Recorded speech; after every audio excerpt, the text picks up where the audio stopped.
A great job down there.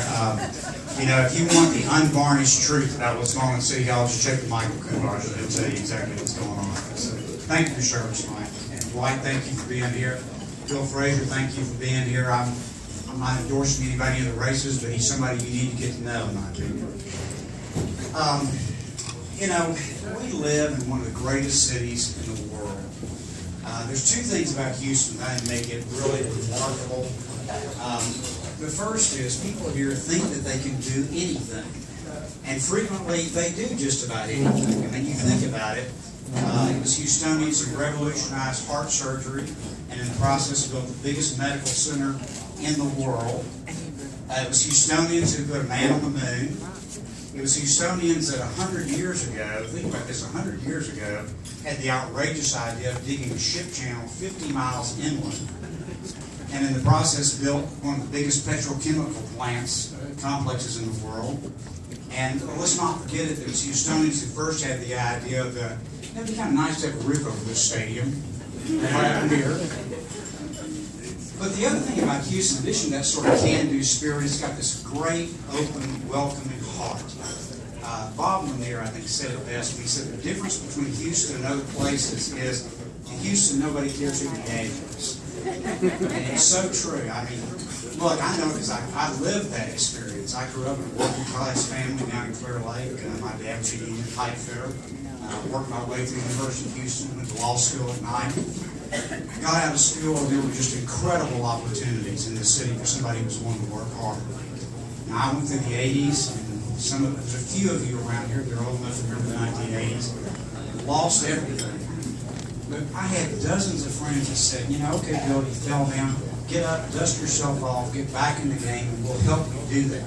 That's the kind of city it is. It's incredible. And as a result, we've attracted the best and the brightest from all over the world to come here. But here's the sad truth. We have a city government today that's not living up to the greatness of the city itself. And all you need to do to know that that's true is get out here and drive a few blocks on one of our streets. Is there anybody that came here tonight who didn't run through a pothole or have to dodge a pothole to get here? Anybody at all? I mean, it's an embarrassment. Seriously, people coming from out of town. I got to tell you a great story. It was a lady friend of mine back during the holidays had her grandson with her, keeping him while his dad was at work. And she was on her way to drop off her property tax in the post office. It was during the holidays. And so her little 9-year-old grandson asked me, what are we doing? She thought, well, this would be a great time to do a little civics lessons. And so she says, well, I'm going to pay property taxes. You pay by the end of the year, and I want to get postmarked and so on and so forth. What do you pay taxes for? Well, we pay for the police, build schools, and fix the roads. And about that time, bam, I get popped. The little 9-year-old looks at me and says, you know, Grandma, you need some of your money back. And by the way, the conditions of the streets is actually just the tip of the iceberg of the infrastructure problems that we have in the city. If you get below the street level, there's a lot of other problems. John Strain, if you're someplace, he can tell you about it. Isn't that true?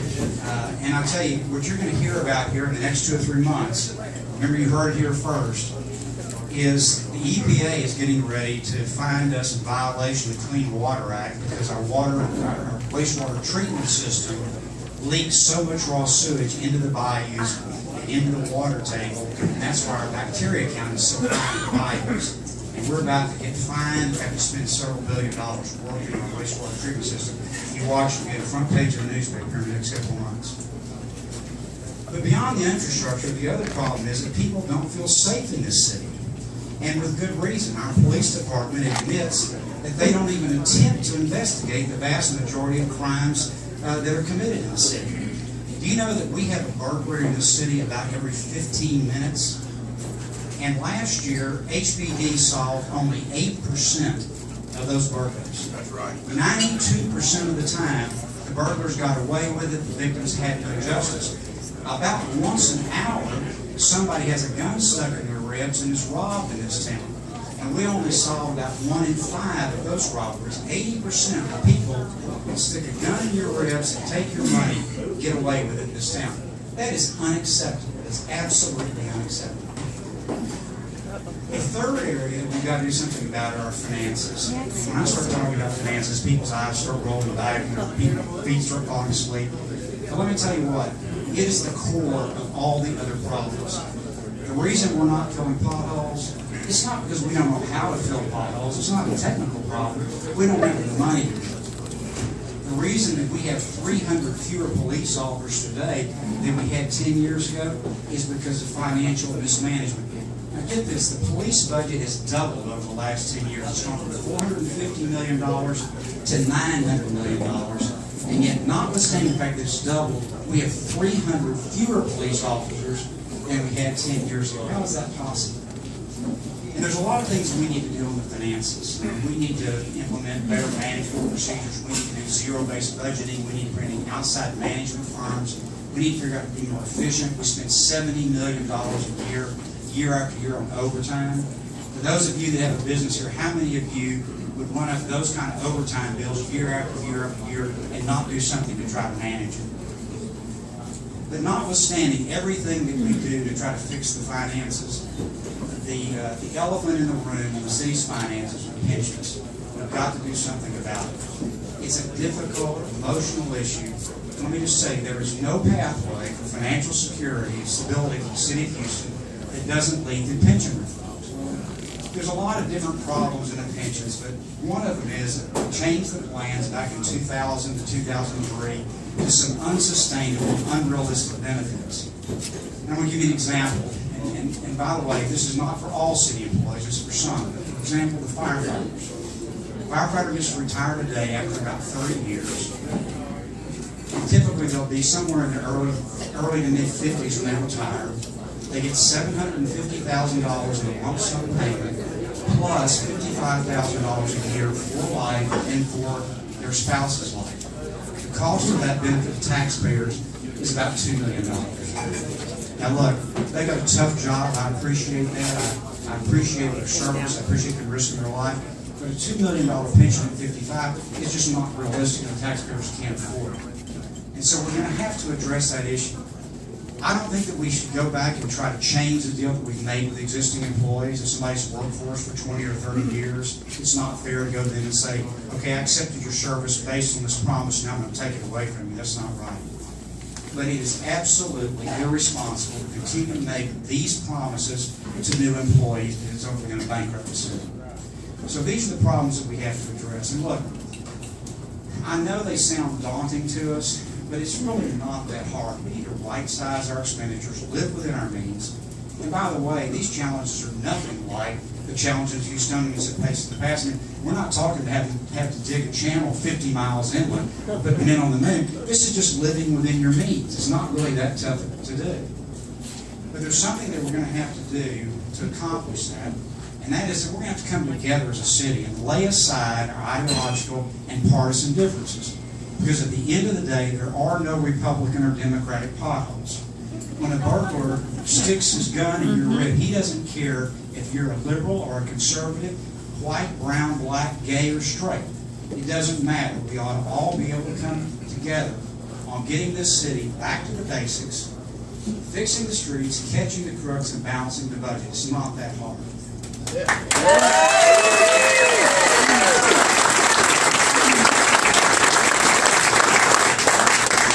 Okay, to do this, I'm going to need some help from you guys, okay? I'm going to tell you 5 things I want to ask you to do. For those of you that are social media savvy, we got a Twitter. I want you to go in and follow us on Twitter. That leaves me out. And we tweet something on the campaign. Yeah, Dave, you don't need to listen to this part. When we tweet something, retweet it to all of your followers. We have a Facebook page. Go in and like it. When we put something on Facebook, share it with all of your friends. Get with these ladies back here before you leave and make sure we've got a good email address for you. And we'll send you updates on the campaign and information about various issues. Forward those emails on to your folks, your friends. Y'all can be an incredible force multiplier in getting our message out about the campaign. The 4th thing we want to do is we need to get in front of as many people as we possibly can. So if you're willing to have something in your home, we can come meet with your neighbors and talk to you about the campaign. Your Rotary Club, your Breakfast Club, church clubs, whatever. get with the folks back here in the back and tell them, and we'll make arrangements to be there and talk to them about these issues in as much detail as they want to talk to them about. And the fifth thing, of course, is we need money. This is going to be an expensive race, at least $2 million, maybe more. I'm making a very substantial commitment to the campaign financially myself because I don't believe in asking anybody to give to something I'm not willing to give to. So I'm putting the first money in, and it's a lot of money, frankly. And I know that there's a lot of young people here that you probably don't have a lot of money in your budget for political contributions. I can remember a lot of times when I certainly didn't. But let me tell you what, I would much rather have $1,100 contributions than one $10,000 contribution, because that shows that we've got broad support across the entire community. So whatever you can do, I promise you will be greatly appreciated. So I want to thank everybody for coming tonight. I guess, do we have time to take some questions? Okay, yeah. What about signs in yards? Yeah, that'll be a little bit later in the campaign, but yeah, well, if we get your email address at some point in time, we'll get information out to you about bumper stickers and signs for buildings and for yards and that sort of thing. Bill, what is your stance on the drainage tax? So the question is, what's my stance on the drainage tax? You know, first of all, I think the idea of having a dedicated revenue stream for infrastructure was a good idea. I was in favor of that. But there's a couple of problems with what happened. Number one, a lot of that money is being siphoned off to other things. You know, we're now paying for 540 full-time employees out of the drainage tax. Now, if you read the fine print in the resolution, it says that they can do that. It's not illegal. But it's certainly not what I think most people thought that money was going for. And the second thing that is kind of crazy about that program is they put in this pay-as-you-go provision, which is basically, it's like saying you got to pay the mortgage off on your house before you can ever fix the roof or do any kind of improvements. And it just doesn't work that way in real life. And so I heard one of the proponents of the Rebuild Houston the other day say that, well, you just need to be patient for 6 or 7 years, and then it will start generating enough money to fix the streets. Well, first of all, excuse me if I'm skeptical that the money's going to be there in 6 or 7 years. But beyond that, we can't drive on these streets another 6 or 7 years. It's ridiculous. So we're going to have to rework that program. I think the idea of having a dedicated income stream is important. I think most Houstonians support that. But the way it's been implemented and the way the money's being spent, I don't think it's consistent with what people who voted for it thought was going to happen. The funds are going into general revenue still. Yeah, that's exactly right. Like 540 employees. And you read down that, they'll tell you those people working on streets, but when you read down, it's secretaries and financial analysts and all kinds of things that I don't think the people out, you know, shoveling any asphalt. Thank you. Anything else?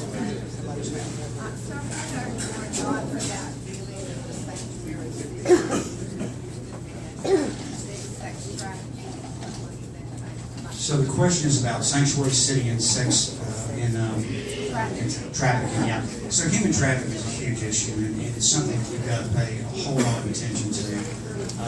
It's you know, look, the basic problem at HPDs, I think we can manage the problem. I mean, when I talk to the average rank and file officer on the street, they're anxious to get out and get a job, but they're so tied down with paperwork and duties that have nothing to do with it.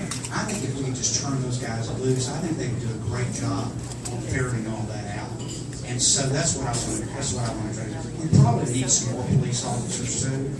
We're probably going to go down, like I say, 300 were 10 years ago. So we probably need some more officers. But frankly, we're going to have to go in and scrub the budget and figure out where to get that money from. Because when I talk to people around town, they're not going to pay for taxes. I mean, we've had tremendous property tax increase, we've had water rate increases, you know, and we've had the drainage fee on top of that. People are saying, look, enough's enough. It's time for you to live within your budget now. So I think we're going to have to scrub the budget, figure out how to hire some more police officers, but also make sure that the police officers on the force are out there working on these kind of issues and not at a paperwork. Transportation. You haven't talked about transportation. What are you going to do?